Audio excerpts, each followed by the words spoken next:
बिस्मिल्लाहिर्रहमानिर्रहीम। अस्सलाम वालेकुम।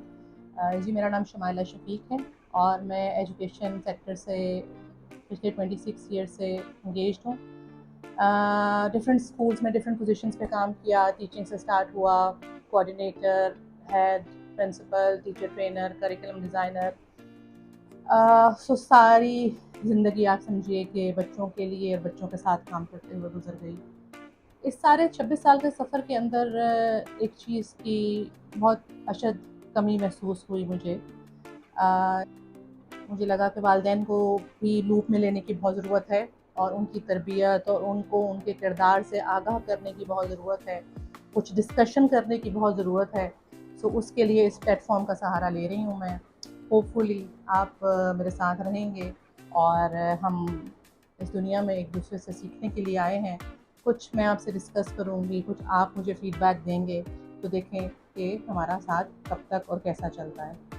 तो आप में से कुछ बहुत से लोग ऐसे जानना चाहेंगे कि मेरा ये जो चैनल है, जो यूट्यूब चैनल को मैंने ऑप्ट किया है, इस पे हमारा कंटेंट क्या होगा। हमारा कंटेंट जो है वो डिफरेंट टाइप का होगा। जैसे बहुत से लोग इस फील्ड में पहले से काम कर रहे हैं, बहुत से लोग बात कर रहे हैं। मैं अपने तजर्बे की रोशनी में बात करूँगी, जो मैं डे टू डे इंसिडेंट्स देख रही हूँ।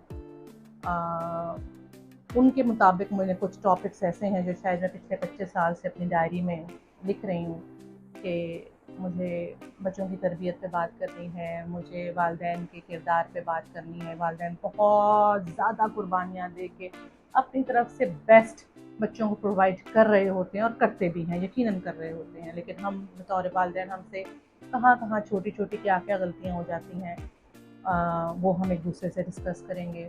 और इसके अलावा हम रिलेशनशिप्स पे बात करेंगे और इसी तरीके से हम कुछ इंटरपर्सनल स्किल्स पे सीखेंगे कि एजुकेशन, ग्रेजुएशन, मास्टर्स किया और उसके बाद जॉब के लिए जाना है।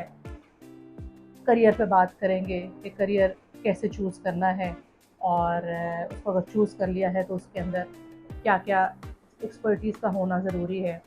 तो इन सब मौज़ूआत पे बात करेंगे। आज जिस टॉपिक पे हम बात कर रहे हैं वो है क्रिटिसिज्म, तनकीद। तो तनकीद पे हम जो बात करेंगे वो हम करेंगे सिर्फ और सिर्फ बच्चों के हवाले से कि वालिदैन और असातिज़ा दोनों की तनकीद से बच्चों के ऊपर क्या असरात मुरतब होते हैं। दिन रात की रोक टोक बच्चों को याद रखिए कि डिप्रेशन का शिकार बना देती है, एंजाइटी का शिकार बना देती है, ख़ासतौर से बेटियों को। फिर वो आगे जाके अपनी आइंदा ज़िंदगी के अंदर रिलेशनशिप्स को उस तरीके से बिल्डअप नहीं कर पाती हैं जिस तरह से वो उनको करना चाहिए। क्यों? क्योंकि वो अपना कॉन्फिडेंस लूज़ कर देती हैं, उनको उनके अंदर फैसले की क़ुव्वत नहीं रहती है। दिन रात की तनकीद उनके अंदर से खुद एतमादी को ख़त्म कर देती है, वो अपने लिए डिसीजन नहीं कर सकती हैं। उनको ये नहीं पता चलता कि वहाँ कहाँ उनका रिलेशनशिप जो है वो टॉक्सिक हो जाता है। याद रखिए कि जब बच्चा बेजा तनकीद का शिकार होता है तो उसके अंदर से पावर ऑफ डिसीजन ख़त्म हो जाती है और आप सोचें कि पावर ऑफ डिसीजन ख़त्म होती है तो उसकी लिए लाइफ कितनी ज़्यादा मुश्किल हो जाती है। इसके और अब देखिए इनकरेजमेंट से क्या होता है, बच्चे का कॉन्फिडेंस बहाल होता है, उसका हौसला बढ़ता है, ना सिर्फ उसका एकेडमिक्स बेहतर होता है बल्कि वो ओवरऑल एक मजबूत, एक स्ट्रॉन्ग पर्सनालिटी बनकर उभरता है। याद रखें कि उस्ताद हो या वालिदैन, तनकीद करने से एक कम्युनिकेशन गैप पैदा हो जाता है। बच्चों की गलतियों को एक्सेप्ट करना सीखिए। बच्चों को एहसास दिलाइए कि चाहे वो किसी भी हाल में हो, चाहे वो सही करें, चाहे वो उनसे गलती सरजद हो जाए, आप उनके साथ उनके बराबर खड़े हैं। बच्चों की गलतियों को एक्सेप्ट करना सीखें। यही बात मैं अपने साथी को बताती हूँ कि बच्चों के रॉन्ग आंसर्स को एक्सेप्ट किया करें, एकदम से उनकी हौसला शिकनी मत किया करें कि नहीं आपका जवाब गलत है। लाइक मुझे स्टिल याद है कि आई वॉज इन ग्रेड 9 में भी। सो टीचर ने कोई सवाल पूछा और मैंने कोई जवाब दिया तो टीचर ने कहा no no no no no, तुम्हें नहीं पता। So that was the moment जिस दिन मैंने सोचा कि अब मैं सबके सामने क्वेश्चन का आंसर नहीं करूँगी। तो उनके उस नो नो नो से क्या हुआ कि मेरा हौसला जो है बिल्कुल, कॉन्फिडेंस मेरा शैटर हो गया। तो तनकीद बराए इस्लाह ज़रूरी है, बच्चे की इस्लाह के लिए तनकीद करना ज़रूरी है। उसको ये बताना कि बेटे आप कहाँ गलत हैं वो ज़रूरी है। तनकीद एक्चुअली जब तनकीद बराए इस्लाह हो तो वो ज़रूरी है। तनकीद करने का अंदाज़ सजेस्टिव होना चाहिए, कंस्ट्रक्टिव होना चाहिए, जिसके अंदर हम बच्चे को हमारी गलती कहाँ होती है। हमारी गलती ये होती है कि हम एक 8-10 साल के बच्चे से, 12 साल के बच्चे से, 15 साल के बच्चे से वो एक्सपेक्टेशंस रख लेते हैं, वो बिहेवियर एक्सपेक्ट करना शुरू कर देते हैं जो हमने 35, 40, 45 साल की उम्र में अब जाके मेच्योरिटी में वो बिहेवियर हमने सीखा है या हमने ऑप्ट किया है।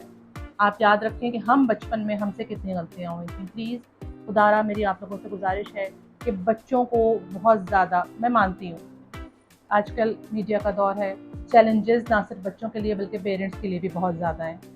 मैं मानती हूँ कि स्क्रीन ने, इंटरनेट ने, सोशल मीडिया ने, हर चीज़ ने लाइफ मुश्किल कर दी है। हमें बहुत ज़्यादा फॉलो अप रखना पड़ता है, बहुत ज़्यादा बच्चों पे चेक एंड बैलेंस रखना पड़ता है। ये है कि जब हम बहुत ज़्यादा क्रिटिसाइज़ करते हैं तो बच्चा ना सिर्फ हमसे दूर हो जाता है बल्कि वो खुद से भी दूर हो जाता है। वो ना सिर्फ हमसे मुतनफ़िर हो जाता है, वो बल्कि खुद से भी मुतनफ़िर हो जाता है। तो ये हमारे बच्चे हैं, हम इस कौम के मामार हैं, असातिज़ा और वालिदैन। तो हमें बच्चों की तनकीद, बच्चों की इस्लाह इस तरह से करनी चाहिए कि वो वाकई इस्लाह हो, वो एक बेहतर और अच्छे इंसान, एक बेहतर और अच्छे इंसान शहरी बनकर उभर सकें। याद रखिएगा। शुक्रिया।